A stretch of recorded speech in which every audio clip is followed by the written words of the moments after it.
हाय दोस्तों, मैं हूं आपका डॉक्टर गाइड। आप लोगों का क्या हाल है? सब ठीक ठाक हैं? आज मैं जो वीडियो लेके आया हूं वो एक मिसअंडरस्टैंडिंग चल रही है या मिसकंसेप्शन चल रहा है कि जो ग्रेजुएट वीज़ा है, जब इंटरनेशनल स्टूडेंट यहां पे डिग्री पास कर लेता है और यूके हुकूमत उसको 2 साल का ग्रेजुएट वीज़ा देती है, जिसको हम पास्ट में या माजी में PSW वीज़ा भी कहते थे, पोस्ट स्टडी वर्क वीज़ा। क्या वो अगर स्टूडेंट लेता है PSW या ग्रेजुएट वीज़ा, क्या वो लॉन्ग टर्म रेजिडेंसी में या शॉर्ट टर्म रेजिडेंसी में ILR के लिए उसका जो टाइम स्पेंड आपने किया है यूके में, क्या वो काउंट होगा? तो ये वीडियो आज इस बारे में है। तो स्टार्ट करते हैं। पहली बात तो ये है कि आपको ग्रेजुएट वीज़ा लेने के लिए या PSW लेने के लिए पहले यहाँ पे डिग्री पास करनी पड़ती है। उस डिग्री के पास करने के बाद आपको 2 साल का PSW या ग्रेजुएट वीज़ा मिल जाता है। अब सवाल ये पैदा होता है कि क्या ये वीज़ा ILR के लिए, जो आपने यहाँ टाइम स्पेंड 2 साल उसके किए हैं, क्या वो ILR के लिए क्वालिफाई करता है? तो इसका आंसर है हाँ और ना। ओके, पहले देखते हैं कि नहीं, कि क्यों नहीं करता। देखिए, अगर आप ILR देख रहे हैं 5 साल के अरसे में और बीच में ग्रेजुएट एडवांटेज के ग्रेजुएट आपने जो वीज़ा लिया हुआ है उसका भी एडवांटेज अगर आप डाल रहे हैं, 2 साल का जो टाइम स्पेंड किया आपने 5 साल के ILR के लिए, उसमें ये टाइम स्पेंड जो आपने ग्रेजुएट वीज़े पे किया वो काउंट नहीं होगा। अगर आप 5 साल या 6 साल का ILR का प्रोग्राम देख रहे हैं, उस पाथ पे अगर आप चल रहे हैं, तो उसमें PSW या ग्रेजुएट वीज़ा का जो टाइम 2 साल आपने यहाँ स्पेंड इंग्लैंड में किया है वो नहीं काउंट होगा। ये बात, ये इस टाइम ये नहीं की बात होगी। अब हाँ की बात करते हैं। क्या आपने जो 2 साल का ग्रेजुएट वीज़ा लिया है और जो यहाँ टाइम स्पेंड यूके में किया है, क्या वो 2 साल काउंट होंगे? हाँ, वो 2 साल आपके ILR के अंदर काउंट होंगे अगर आप 10 साल की लॉन्ग रेजिडेंसी वीज़ा पे पाथ पे चल रहे हैं। तो इसका मतलब है, अगर आप शॉर्ट टर्म रेजिडेंसी ILR देख रहे हैं 5-6 साल वाली, उसमें आपका ये जो ग्रेजुएट वीज़ा है उसके स्पेंड जो आपने टाइम यहाँ 2 साल किया वो काउंट नहीं होगा।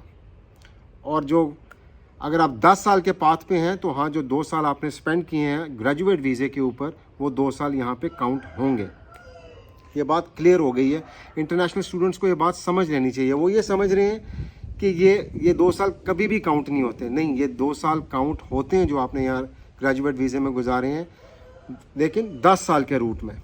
ठीक है, अब 10 साल के रूट में आप क्या हर वीज़े के जो टाइम यहाँ गुजारा उस पर आप वक्त काउंट कर सकते हैं? वो इंक्लूडेड होगा? नहीं। अगर आप विजिट वीज़े पे हैं तो आप वो 10 साल पूरे नहीं कर सकते, आप कानूनी तौर पे नहीं कर सकते। अगर आप शॉर्ट टर्म किसी और वीज़े पे हैं और अगर आप 10 साल वाला रूट लेते हैं, वो भी टाइम जो आपने यहाँ स्पेंड किया वो यहाँ काउंट नहीं होगा। ये बात जहन में बैठा लें कि आपने यहाँ पे 10 साल के रूट में कानूनी तौर पे रहना है और लॉन्ग टर्म वीज़ों पे रहना है, जैसे स्टूडेंट वीज़ा हो गया, जैसे PSW या जिसे ग्रेजुएट वीज़ा आप कहते हैं। ये सब टाइम इंक्लूड होंगे 10 साल के पाथ के अंदर। ठीक है, 5-6 साल वाले पाथ के अंदर ये चीज़ काउंट नहीं होती है। और एक और बात याद रखिए कि अगर आप 10 साल के रूट पर हैं, 10 साल की लॉन्ग रेजिडेंसी पे हैं, तो आप 180 दिनों से ज़्यादा किसी भी साल यूके से बाहर नहीं रह सकते।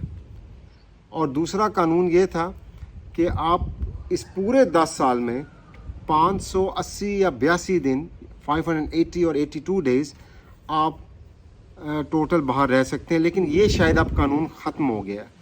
ये 500 वाला कानून ख़त्म हो गया, 580 दिनों वाला। लेकिन 180 दिन साल के अंदर आप से ज़्यादा बाहर नहीं रह सकते यूके के अंदर, 180 डेज़ से ज़्यादा ये कानून है अभी भी।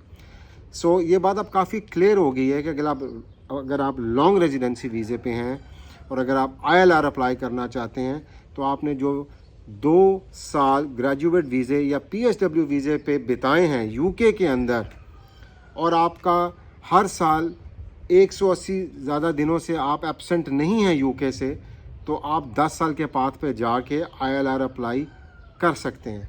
सो इंटरनेशनल स्टूडेंट्स, आप 10 साल यहाँ पे रहें और 10 साल रहने लीगली रहें और लॉन्ग टर्म वीज़ों पे रहें, तो आपको 10 साल में ILR मिल जाएगा। जो 2 साल आपने PSW या जिसे ग्रेजुएट कहते हैं वो भी काउंट होंगे उसके अंदर। सो मेरा ख्याल है कि बात काफ़ी क्लियर हो गई है अब, कि स्टूडेंट्स के अंदर ये एक मिसकंसेप्शन थी या मिसअंडरस्टैंडिंग चल रही थी कि ये 2 साल काउंट नहीं होते हैं। वो मैंने आपको बता दिया कि लॉन्ग टर्म में होते हैं, शॉर्ट टर्म ILR के लिए नहीं होते हैं। सो उम्मीद है आपको ये वीडियो काफ़ी इन्फॉर्मेटिव लगी होगी और काफ़ी सवालों के आपको जवाब मिल गए होंगे। सो वीडियो को लाइक कीजिए और सब्सक्राइब कीजिए। आपका बहुत बहुत शुक्रिया। कोई और सवाल हो 10 ईयर्स लॉन्ग रेजिडेंसी वीज़े के ऊपर तो मुझसे ज़रूर रब्ता कीजिएगा। आप लोगों का बहुत बहुत शुक्रिया। All the best.